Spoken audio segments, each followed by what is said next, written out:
Hey, what's going on, guys? So today we're talking about another episode of the Yu-Gi-Oh! Penny Stock Market Watch.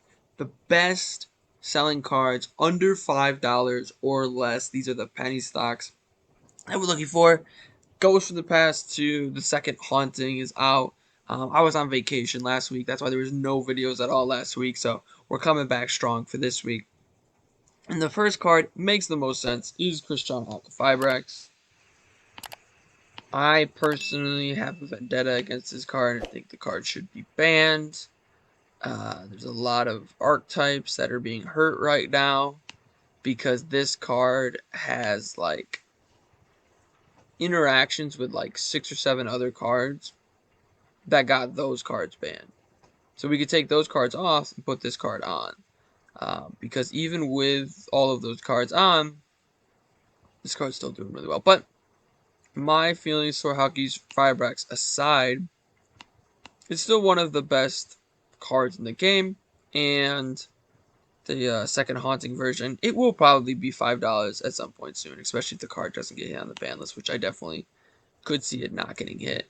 And it's always a solid rule of thumb if a card just got a reprint, it's probably not going to get one anytime soon, right? And we look at Vision Hero Ferris, and this is a fantastic and much needed reprint. Arguably one of the best things to get here. Let's just jump right into this set of Ghosts from the Past 2.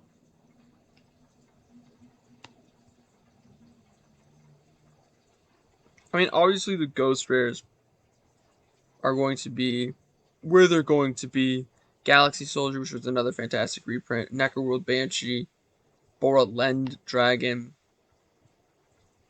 It's going to be interesting to see, right? It's going to be interesting to see. I mean, it's not a coincidence, right, that 4 of the top 5 best-selling cards are all from Ghosts from the Past 2.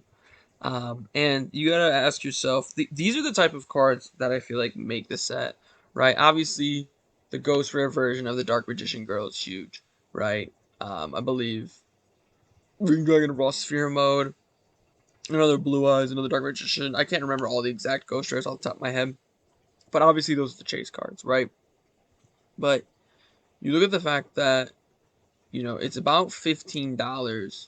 You got to ask yourself, what are the ultra rares am I going to be pulling? Like, what are the cards that maybe aren't the chase cards, but will still give me value in pulling from the set, right? And I look at these cards here, especially Alcafibrex, because these don't really do super well, just generically speaking. Obviously, Alcafibrex requires a tuner, but all hand traps are tuners, right? I saw a Sky Striker player playing Alcafibrex, right? Like, it could be anywhere. I saw Cubics playing it. Like, there just isn't... It's a very easy card to splash into the deck, right? I guess this is kind of generic. I mean, 3,500 cannot be destroyed by battle or card effects, or targeted from monster effects is pretty good, right? I'm curious about this card, because this card has been absolutely everywhere. And something I noticed when I was actually watching the DB Grinder, and I noticed that this card gets compared to Pot of Greed a lot, right? Because Pot of Greed says you can draw 2 cards, and so does Allure of Darkness. Now, Allure of Darkness is, to my knowledge, it's never been banned like Pot of Greed. It may have been limited at one point, but I don't believe it's ever been banned. And obviously, activate spell card, draw 2 cards. Now, the drawback, obviously, is that you have to banish a card from your hand. However, something I've noticed with Allure of Darkness is every time Allure of Darkness is more popular like it is now, as we're seeing different pricing here. None of them are really too super duper expensive, which is exciting. It's not like $2 across the board. It's not like this card, for example. Like, there are a lot of versions of, if I know how to spell Valor, Effect Valor, right? I guess the first one we saw was $1, but a lot of these are going to be starting to walk into the $2 range. All versions of Effect Valor are like that. And there's a lot of versions of Effect Valor, so it's kind of weird. But you look at Allure of Darkness, and we're starting to see some of them. Allure of Darkness is actually kind of similar, and it's because whenever Allure of Darkness has been good, it's always been very good, right? And the reason for that distinction is not only is it a draw two, but in most cases, in most decks, when this card is popular, the card you're banishing has an effect when it's banished, right? Like, think about how many times has Allure of Darkness been a popular card, and there isn't like a perfect dark target, right? You look at like in this case right now, like Tri Brigade by Courier is a fantastic card to pull off of Allure of Darkness. Like you Allure of Darkness, draw two, banish McCourier, search off McCourier. Obviously, you want to keep McCourier in your hand, and obviously you can't always have McCourier, but a lot of the Despia monsters have effects when they're banished, and that's why this card's randomly back up on this list here. And look, there's a lot of different printings of it. This is an ultra rare printing, sitting at about $2. Um, honestly, at this point, yeah, that's pretty crazy. I wouldn't be surprised if this card is peaked. I don't really see it going up anymore. But this is the type of thing where, you could have missed the boat on this one. Like, this is the type of thing where you have a playset just because it's always going to be a good splashable card, and then maybe you keep another playset on the off chance that there's a random archetype like Despia branded that could just abuse the crap out of it. It's that kind of card. Maybe if you guys are thinking, well, Banlist is coming out hopefully soon, maybe I could get some Allure Darknesses because I think that branded Despia is going to be the best deck in the room by a mile after the ban list. That's definitely possible, and in that situation, we could see Allure Darkness take off, right? But for right now, I don't think, especially because we don't know when the next ban list is coming, I don't think Allure Darkness is that great of a buy, just because I feel like it's peaking in price, right? The Albat Strike Structure deck cards are popping in. Extravagance and Branded Fusion. We have the Code Talker Heat Soul.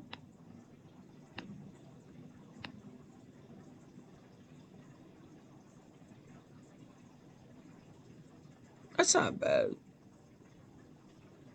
It's not bad. I was like, it's not generic. That's why I was so confused as to why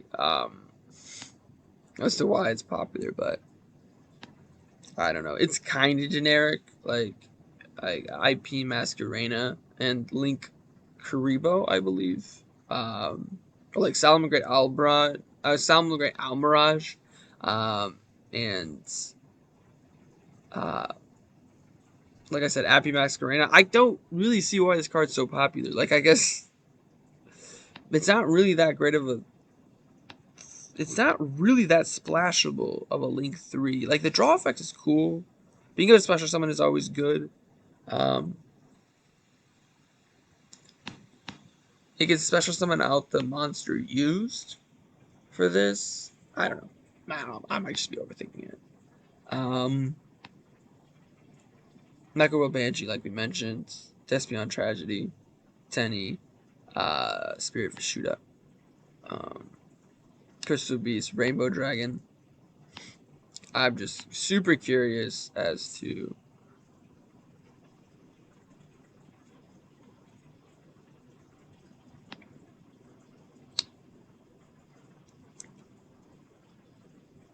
it's kind of an interesting effect. Like, it just has a generic, like, Crystal Beast-like effect. Which I know it's a Crystal Beast monster, but it's just, like, a little weird that a monster with 3,000 attack has that effect. Crystal Beast, though, is another archetype. So, this is what I was actually looking for. Kind of like, I guess, just you might as well call them, like, the make fun of archetypes. Like, the archetypes that, like Dark Magician. And even Magician Girl, to an extent. But really, like, Blue Eyes. We see a lot of times heroes have this as well, where there's just like it's always it's always been chase cards. There's always chase cards here, and you can really get up to some good amount of value. I mean, looking at this Ruby Carbuncle, it's there's only 2 listings of this card, and one's for $70 and one's for $100. I don't know, like people just really like this archetype, and I visited Crystal Beast a very long time ago. I visited it very briefly, so I have an idea what the archetype does, but I have no idea what the archetype is trying to do now. And the reason why that's important is because I don't know if they're running Crystal Beast Rainbow Dragon or not. And if they are, this is definitely a fantastic buy. Like, you're looking at it, this is a bottoming out point. Literally the lowest this price of the card it has ever been. Right? You know, it's like there's a dollar version on TCG Player. And we're looking at like $1.40, $1.50 type situation.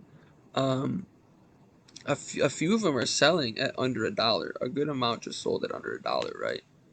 So this is actually, I would think this is a good buy if and only if Crystal Beast actually run this card, which it looks like you would. I just don't know how you could get this card out. I guess actually just an attack has to be declared, and you can special summon this card out, which isn't that great.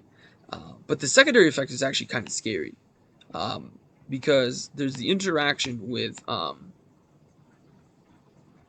It's kind of funny that there's no Crystal Beast monsters that are also purchased. It's just all from Ghost in the Past. But there's an interaction with, I believe, Unicorn is the card. Nope, Sapphire Pegasus. That looks like a unicorn. Oh, it's a Pegasus, though, because it's got wings. Um, where you could place, obviously, Crystal Beast Rainbow Dragon with this card's effect, and then use Crystal Beast Rainbow Dragon to do some funny shenanigans. So there's interactions, right? And then this card has randomly gone up in price, probably because of the release of Crystal Beast Rainbow Dragon. So, like I said, Crystal Beast is another one of those archetypes. Haven't really seen, like I said, like Heroes. That's like Dark Magician, Blue Eyes, like the make fun of decks. You know, decks that are not good, but for some reason always have value. And the reason for that, though, is in most cases because of the anime, and this is a huge fan favorite from the anime.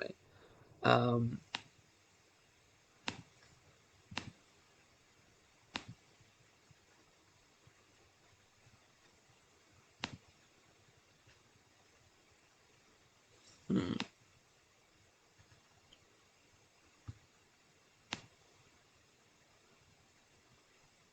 I go on vacation for 1 week, and anti-magic arrows go from being a 40-cent card to a $2 card. It's like a $1 card. It's kind of a two. Like, once these two are gone, this is available for 43 cents, which is kind of wild. Most of it's a $2 card. It wouldn't take a lot for this card to be a $2 card. You can get a damaged version for 50 cents. What is going on with this card?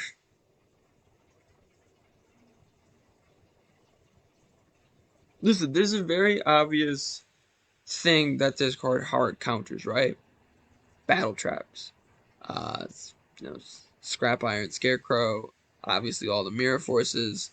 Um, those have just not been very good for a while. So I don't know why a card like Anti-Magic Arrows is randomly popular.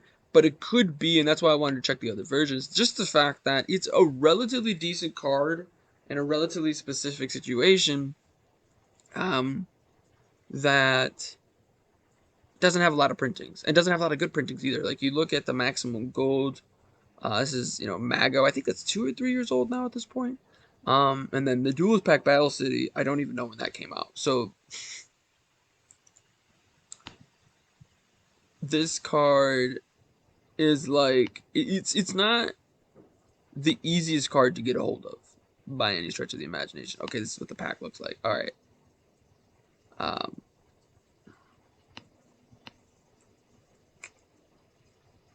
I don't know. It's the #1 selling card from this set. I have absolutely no idea. If you guys can let me know. Maybe, because Despia does have quick play. spell cards that are actually very relevant. And that's the one that that's the deck that I'm thinking may have been causing this. Right, because if you just look at the card right next to it, what is this card? I mean, it's another card from Ghost of the Past. It's Sanctuary of the Sky support, right? So we were supposed to get the Agent Structure deck. We didn't get the Agent Structure deck. So Konami kind of did what they did with the Dragoonity Structure deck, in the sense that they just put it in Ghost from the Past, which I don't hate. Like I said, a set's value is not in its best cards. That's a part of it for sure, right? But a set's value is in the cards that you're going to pull other than the big cards. Like, if we just take a look at Ghost in the Past one more time, yeah, you could pull the Dark Magician Girl and your lottery tickets paid for, right? You spent 16 bucks, 15 bucks on this, and you got a $400 card. That's free gains, right? But odds are, if you get a pack, you're going to get 3 packs, I believe 3 packs, 5 cards in it, right? What are those 5 cards going to be, right? Because those 5 cards are not going to be just all ghost rares as much as you'd love them to be, right? They're going to be cards like this, right? They're going to be cards like, let's just do that again. Let's just randomly click one again. This, right? And if you want these cards, then you're in a circumstance where it makes sense. If you want some of the new agent support, if you see some of the high quality, there's a good amount of vampire cards in here. If that's something that interests you, right? Then go for this set. Don't do, and like I always say, spend your money however you like to. If you want to just buy every case from Meyer of Ghosts of the Past, don't let me stop you, right? But don't. It's not a great idea to chase this card, right? I guess if you could argue, if I spend, let's say 100 and let's see, what's the cheapest ghost rare we got going on here? Probably this one. This one. If I spend these guys right here, if I spend 60 bucks, right, which is 4 of them, odds are I'm going to get at least 1 ghost rare. And if I get at least 1 ghost rare, I'll make my money back on top of all the other cards. There is that thought process as well. But be very, very ready, if you do that, to have 400 copies of this card. And if you want 400 copies of this card because you think it could be a valuable penny stock, probably isn't, but by all means, don't let me stop you. I mean, only 2 printings, who knows, right? But let me know what you guys think. What cards under $5 are you guys looking for? Let me know in those comments down below. Make sure you guys click that like button to show your support for the channel. Subscribe for even more content. But most importantly of all, have a good day.